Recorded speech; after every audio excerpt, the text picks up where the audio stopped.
Johnny Dollar. Johnny, listen. I've just looked up the plane schedule. Huh? Yes. Now listen. If you hop into your car and drive on out to Bradley Field, you can just make the plane to New York. New York? At this ungodly hour? Listen, will you? It'll get you there just in time to catch the morning 707 out here to the coast. Whoa. Hold everything, will you? Get going, will you, Johnny, while this thing is still hot? Wait a minute, I tell you. Who are you? What's this all about? Oh, I'm sorry. This is Art Bascom, Western Life and Trust Insurance here in Los Angeles. Arthur, in the middle of the night. It's morning.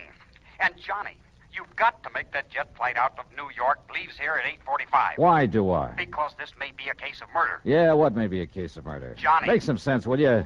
Hurry up or you'll miss that plane. Art, hello. Okay, here we go again.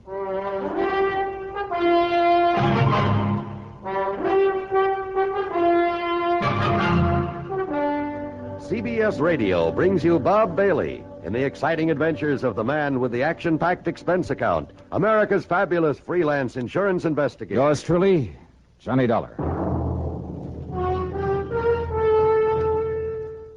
And now, Act One of yours truly, Johnny Dollar.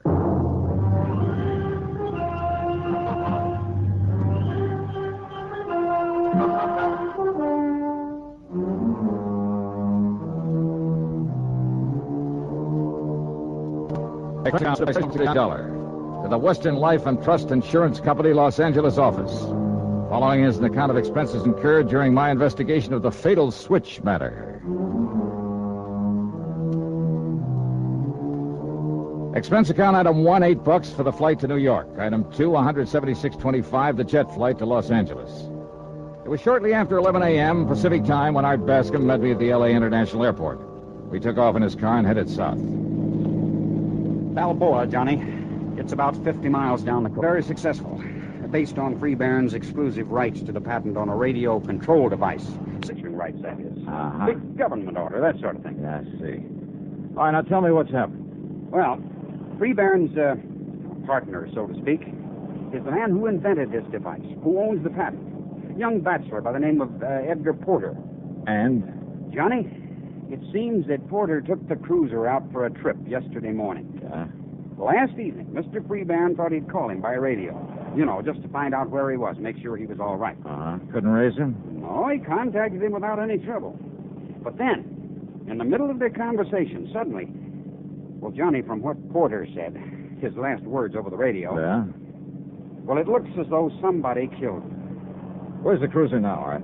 Somewhere out in the Pacific. The Coast Guard's trying to find it. Well, then he hadn't given Freebairn his position. No. I guess he didn't have time before whatever it was killed him. Uh-huh. Who else was on board the boat with this man, Porter? That's the first thing I asked Mr. Freebairn when he phoned me. Well? No one. Huh? Not even any other boats around. Porter and that cruiser were out there alone. Yet, judging by what he said, someone somehow managed to kill him. Who said? Porter himself. Well, how do you know what he said? Lester Freebairn told me. He and his wife were talking with Porter by radio when it happened. Oh, well, then you only have his word for what Porter may have said. Also, Johnny, Freebairn was making a tape recording of their conversation. Oh, I wonder why. I don't know. But he told me over the phone that he has that recording. And you're sure that Porter was alone out there? That's what he told Freebairn. But if he was murdered... I know. It doesn't make sense. Brother, it sure doesn't. Let's get on down there to Balboa. The Freebairn home on Newport Bay was small compared to some of those around it, but nice nevertheless. A speedboat was tied up at the dock, but there was no sign of the cruiser.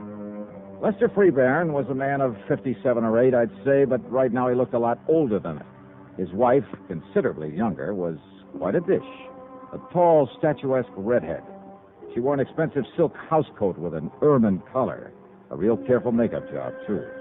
Her eyes especially were, let's say she knew how to use them. And Art Bascom had said that Edgar Porter was a young bachelor. Sit down, gentlemen. Sit down. Yeah, sure. And, Marilyn, will you bring me another cup of coffee? Why, of course. Perhaps Mr. Dollar and Mr. Bascom would like a drink. No, thanks. You can pass me. No, thanks, Mr. Freebairn. Excuse me, gentlemen. I just talked to the Coast Guard again. We've got planes and boats even a helicopter out there looking for the Leslin, the cruiser. No sign of her. Mr. Freebairn, Art tells me you're certain that your partner, Edgar Porter, was alone out there on that yacht. Because he told me that he was.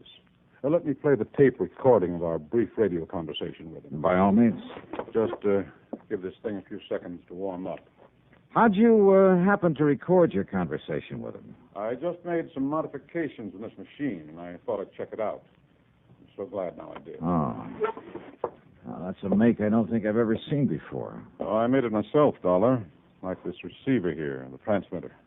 Make all these things myself. That's the reason I'm in the business I am. And it's a lot better than that old chemical plant he started out with. Here you are, darling. Thank you, my dear. Now, let's start the tape. You'll hear both our voices on it, Mr. Dollar. Listen. Lester, you would spoil my little trip by calling me up this way. Just wanted to see how you're doing, boy. Is everything okay? Okay, it's great. I'm having myself a ball out here. Hello, Edgar. Hi, Marilyn. What's your position, Ed? Oh, 50, 60 miles out. And believe me, it's great to be away from people and things for a change. You're all alone? Nobody within miles. Oh, you're sure of that? Why, of course I am. Not even a girlfriend along? Nah, you know better than that, Marilyn. Nope, there isn't even another boat in sight. Hey, it's kind of chilly out here. Edgar, put on the cabin heater, the gas heater. I put it on just a minute ago. Good. Only, Ed, be sure the ceiling vent is wide open. Oh, yes, Edgar. Be careful. Now, don't worry. I know this old tub just as... What? No. You wouldn't do it. Good heavens, man, you can't do this to... No. Edgar, hello. Johnny, that was a pistol shot. Yeah, that's all there was to the recording? That's all, Dollar. We kept trying to call him back, but got no answer. But he said he was certain he was all alone. Yes. Well, Dollar? Impossible, huh? Impossible. Except for one thing. Yes? The fact it happened.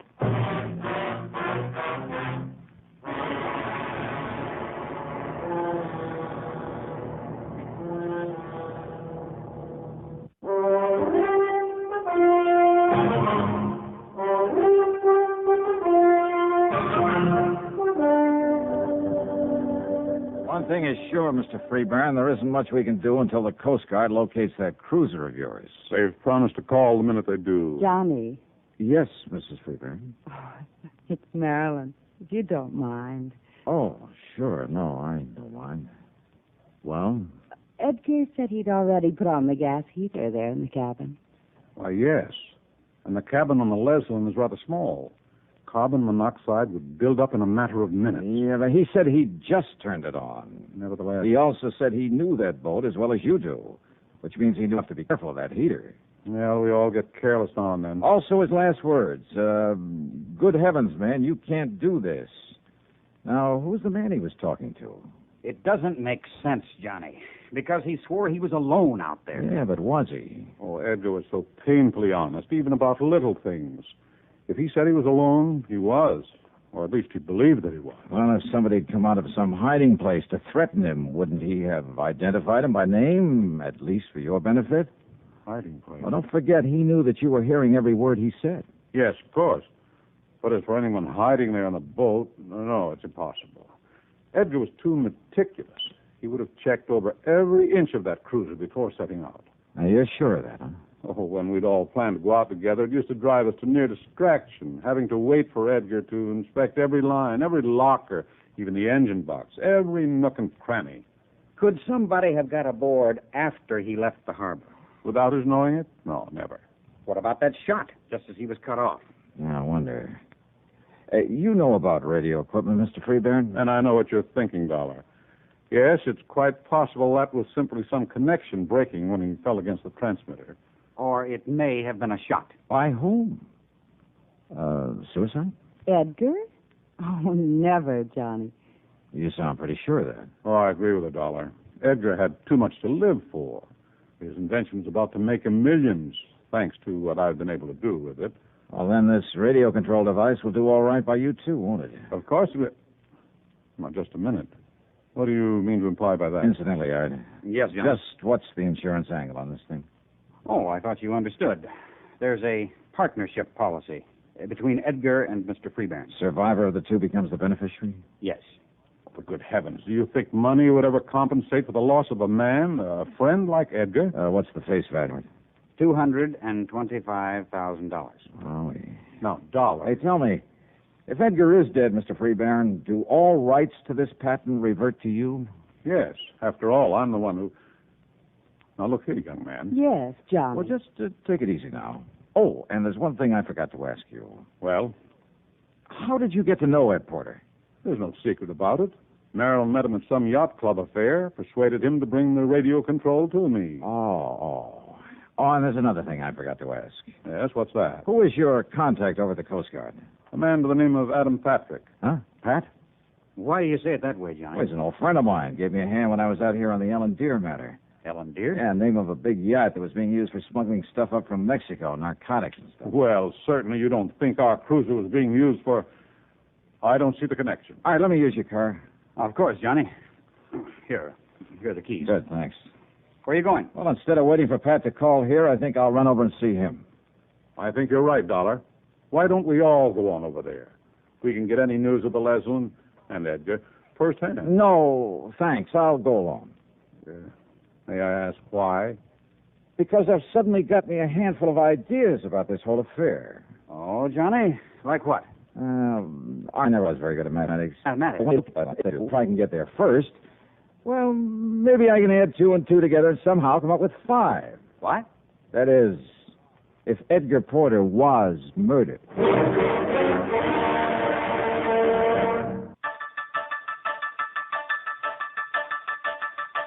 All you need to know, KNX 7 million News Radio.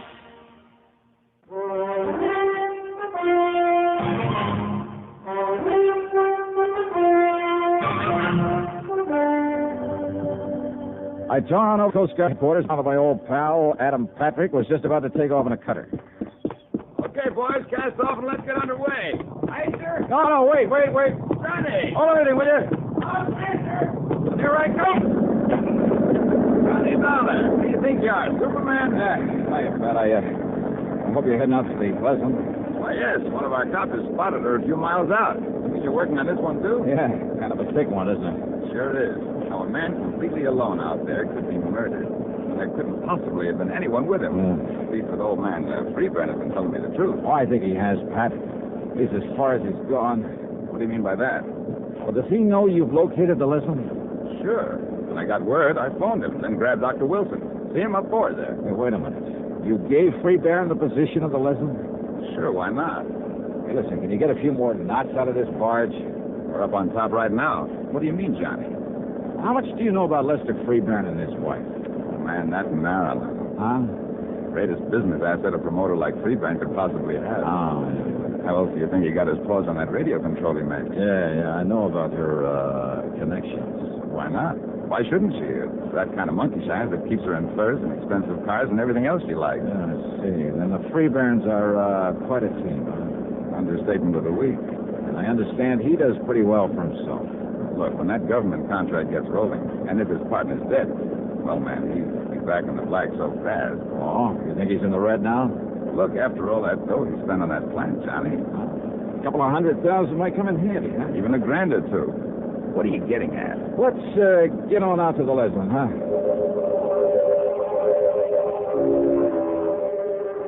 It took us something under an hour to reach the Leslin, where she drifted around on the calm sea untended.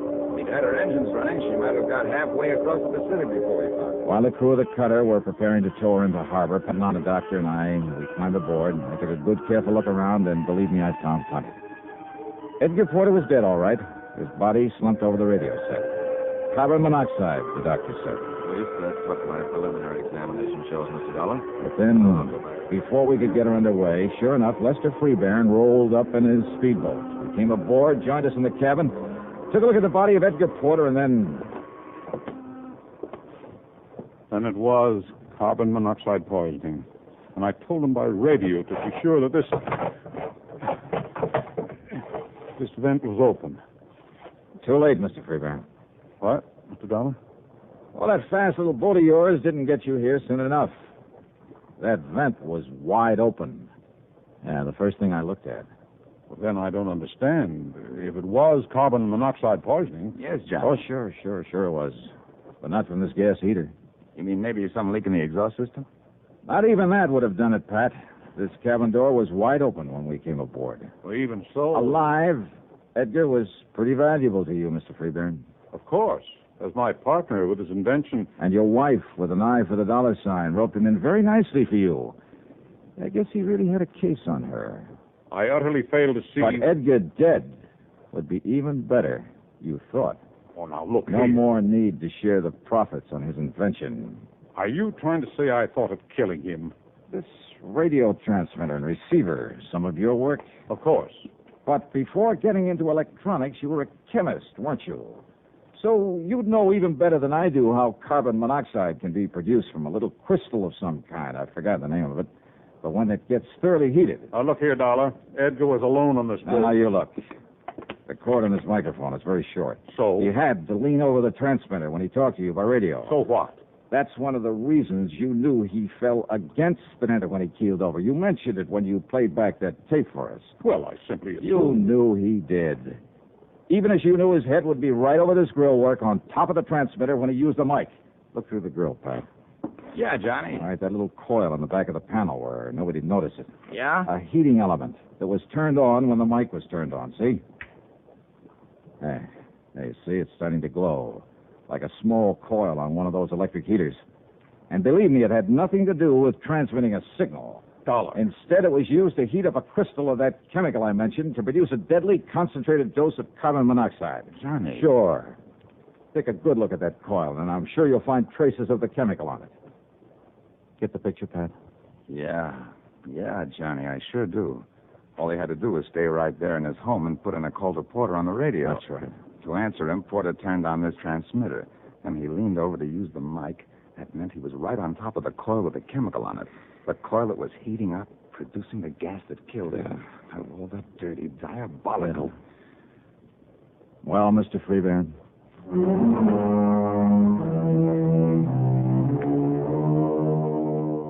Yep. Lester Freeburn had suddenly run out of answers. And I'm willing to bet that the best lawyer in the country can't get him out of this one. Best of all, of course, he won't collect a penny of the insurance on the partner that he murdered. Expense account total, including all the incidentals I could think of, and the plane fare back to Hartford, $386.21. And cheap at half the price. Yours truly, Johnny Dollar.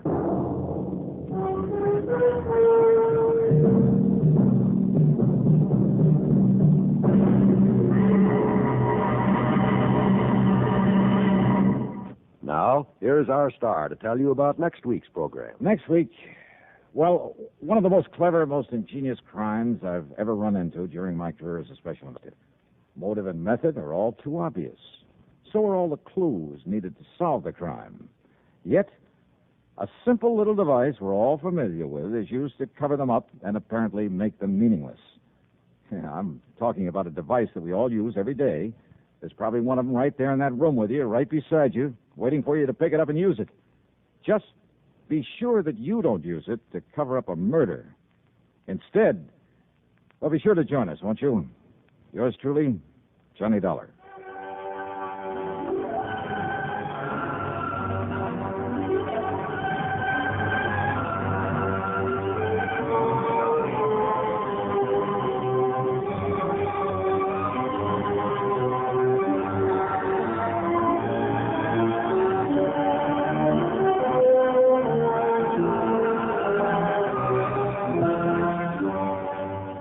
Yours truly, Johnny Dollar, starring Bob Bailey, originates in Hollywood and is written, produced, and directed by Jack Johnstone. Heard in our cast were Virginia Gregg, Olin Soule, Sam Edwards, Will Wright, and Herschel Bernard. Be sure to join us next week, same time and station, for another exciting story of yours truly, Johnny Dollar.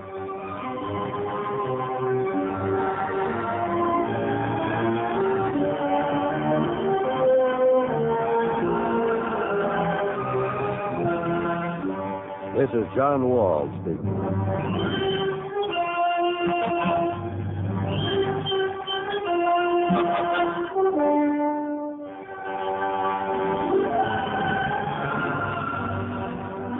Johnny Dollar has come to you through the worldwide facilities of the United States Armed Forces Radio and Television Service.